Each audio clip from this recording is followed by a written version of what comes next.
Survey main சேனலை பார்த்து கொண்டிருக்கும் அனைவருக்கும் எனது அன்பு வணக்கம். வாழ்க்கையில் நம்ம ஏன் தோல்வி அடைஞ்சிக்கிட்டே இருக்கோம், ஏன் மற்றவங்க மாதிரி என்னால் வெற்றி பெற முடியல அப்படின்னு இந்த கேள்விகள் உங்களுக்குள்ளே வருதா? அப்போது கண்டிப்பாக இந்த காணொளி உங்களுக்கு தான். வாழ்க்கையில் நம்ம வெற்றிக்கு தடையாக இருக்கிற 5 பழக்க வழக்கங்களை தான் நம்ம பார்க்க போகிறோம்.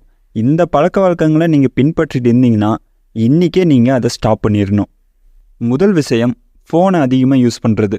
அதாவது சில பேர் சோஷியல் மீடியாவை அதிகமாக யூஸ் பண்ணுவாங்க, இல்லை ஒரு சில பேர் கேம்ஸ் விளையாட அதிகமாக யூஸ் பண்ணுவாங்க. ஏன் இதெல்லாம் பண்ணக்கூடாதா, தப்பா அப்படின்னு கேட்டிங்கன்னா கண்டிப்பாக இதெல்லாம் பண்ணலாம், தப்பே கிடையாது. ஆனால் இதுக்குன்னு ஒரு லிமிட் இருக்குது. நீங்கள் உங்கள் பிஸ்னஸ்க்காக இந்த சோஷியல் மீடியாவை யூஸ் பண்ணுறீங்க, அதனால் நான் ஃபோன் அதிகமாக யூஸ் பண்ணுறேன் அப்படின்னா ஓகே, குட். இல்லை நான் என்டர்டெயின்மெண்ட்காகவும் கேமுக்காகவும் தான் ஃபோன் அதிகமாக யூஸ் பண்ணுறேன் அப்படின்னா இதுக்குன்னு ஒரு லிமிட்டை நீங்கள் செட் பண்ணியே ஆகணும். ஏன்னா இந்த சோஷியல் மீடியாலாம் பார்த்தீங்கன்னா என்டர்டெயின்மெண்ட்காகவே உருவாக்குன பிளாட்ஃபார்ம் தான்.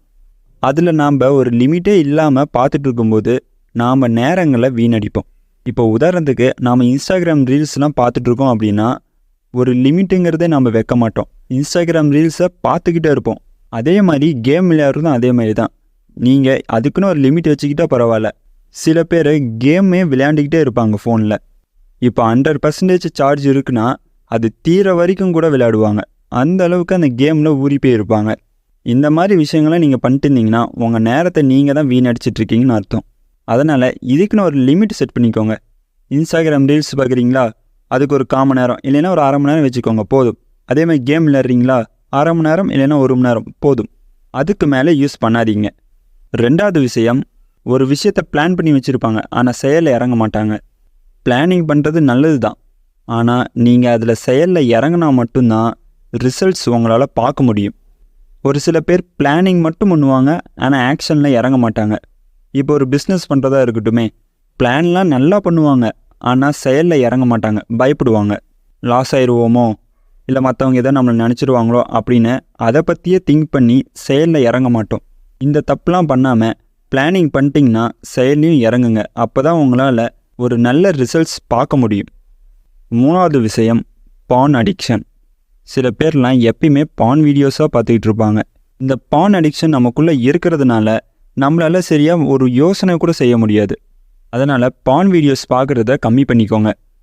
இந்த பான் அடிக்ஷன்லேருந்து நான் மீள என்ன செய்யணும் அப்படின்னு கேட்டிங்கன்னா உங்கள் லைஃபுக்குன்னு ஒரு கோலை செட் பண்ணிக்கோங்க. அதை நோக்கி நீங்கள் ஓடுங்க. ஏன்னா உங்கள் லைஃப் கோலுக்காக நீங்கள் ஓடும்போது இந்த பான் வீடியோஸ் பற்றி உங்களுக்கு திங்கிங்கே வராது. ஏன்னா முழுக்க நாம் எப்படி வெற்றி அடையலாம், எந்த மாதிரி ஸ்ட்ராட்டஜிலாம் உருவாக்கலாம் அப்படின்னு முழுக்க உங்கள் கோல் பற்றியே தான் நீங்கள் நினைப்பீங்க. அதனால தான் சொல்கிறேன், உங்களுக்குன்னு ஒரு கோல் நீங்கள் செட் பண்ணிக்கோங்க. அது சின்ன கோலாக இருந்தாலும் சரி, பெரிய கோலாக இருந்தாலும் சரி, ஏதோ ஒரு கோல், ஒரு இலக்கு செட் பண்ணிக்கிட்டு அதை நோக்கி நீங்கள் ஓடினாலே கண்டிப்பாக இந்த பான் அடிக்ஷன்லேருந்து நீங்கள் வெளில வந்துடுவீங்க. அடுத்தது 4வது விஷயம், யாரையும் பார்த்து பொறாமப்படாதீங்க. இப்போது உதாரணத்துக்கு நம்ம ஸ்கூல் லைஃபே நம்ம எடுத்துப்போமே, நம்மளோட ஃப்ரெண்டு நம்மளோட கொஞ்சம் அதிகமாக மார்க் வாங்கிட்டாலே நமக்கு ஒரு கோபம் வரும்.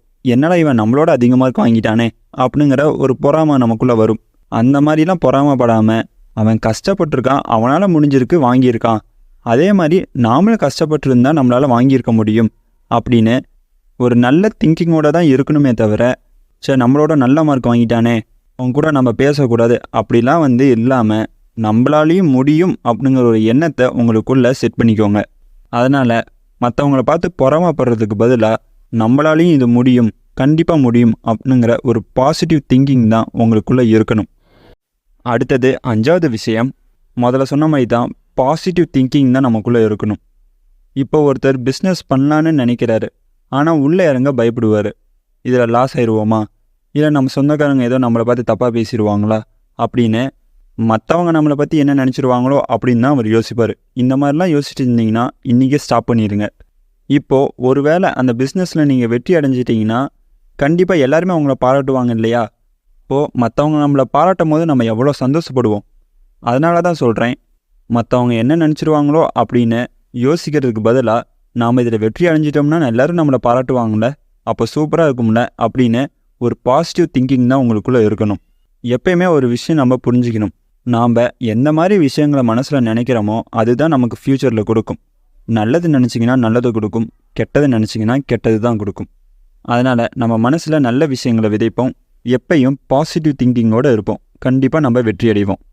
நான் சொன்ன இந்த 5 விஷயங்களை பற்றி நீங்கள் என்ன நினைக்கிறீங்கன்னு கீழே கமெண்ட் பாக்ஸில் கமெண்ட் பண்ணுங்கள்.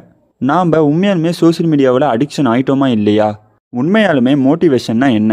நம்மளோட கான்ஃபிடென்ஸ் லெவலை எப்படி அதிகரிக்கிறது அப்படின்லாம் நான் வீடியோ போட்டிருக்கேன். பார்க்காதவங்க கீழே டிஸ்கிரிப்ஷனில் லிங்க் கொடுக்குறேன், கண்டிப்பாக பாருங்கள்.